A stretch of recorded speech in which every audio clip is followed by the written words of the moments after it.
નમસ્કાર મિત્રો, વિડીયોમાં તમારું સ્વાગત છે। તો મિત્રો, અત્યારે હાલની ખૂબ જ મોટી અને દુઃખદ ખબર સામે આવી રહી છે। તો મિત્રો, તમને જણાવી દઈએ કે બાડમેરમાં વહેલી સવારે એક ગમખ્વાર માર્ગ અકસ્માત થયો છે। બળોદરામાં ટ્રેલર અને સ્કોર્પિયો વચ્ચે ટક્કર થતાં 4 લોકોના ઘટના સ્થળે જ મોત થયા છે। તો મિત્રો, આ લોકો જીવતા સળગી ગયા હતા। જો કે અકસ્માતમાં એક યુવાન ગંભીર રીતે ઘાયલ થયો હતો। તો મિત્રો, તેને સારવાર માટે જોધપુર રેફર કરવામાં આવ્યો છે। જો કે મિત્રો, આ દુઃખદ માર્ગ અકસ્માતનો ભોગ બનેલા લોકો સિંધરી એટલે કે બળોદરાથી ગુડમલાની એટલે કે બાડમેર જઈ રહ્યા હતા। તો ગુડમલાનીના દાભડ ગામના 5 મિત્રો સ્કોર્પિયોમાં સિંધરી આવ્યા હતા।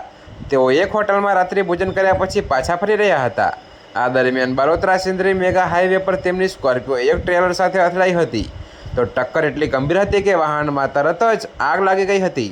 જો કે મિત્રો, સ્કોર્પિયોના દરવાજા જામ થઈ ગયા હતા અને ચારેય યુવાનો અંદર ફસાઈ ગયા હતા। જો કે મિત્રો, સ્કોર્પિયોમાં સવાર 4 લોકો આગમાં બળીને ખાખ થઈ ગયા હતા। તો ટ્રેલર ચાલકે પોતાનો જીવ જોખમમાં મૂકીને સ્કોર્પિયોમાંથી એક શખ્સને બહાર કાઢીને બચાવ્યો હતો। તો ઘાયલ યુવકને સિંધરી કોમ્યુનિટી હેલ્થ સેન્ટર લઈ જવામાં આવ્યો હતો અને પ્રાથમિક સારવાર બાદ જોધપુર રિફર કરવામાં આવ્યો હતો। તો મિત્રો, અત્યારે હાલ માટે આટલું જ। મળીશું નવી અપડેટ સાથે। અને જો તમને અમારા વિડીયો પસંદ આવતા હોય તો વિડીયોને લાઇક, કોમેન્ટ, શેર અને અમારી ચેનલને સબસ્ક્રાઈબ કરવાનું ભૂલતા નહીં મિત્રો।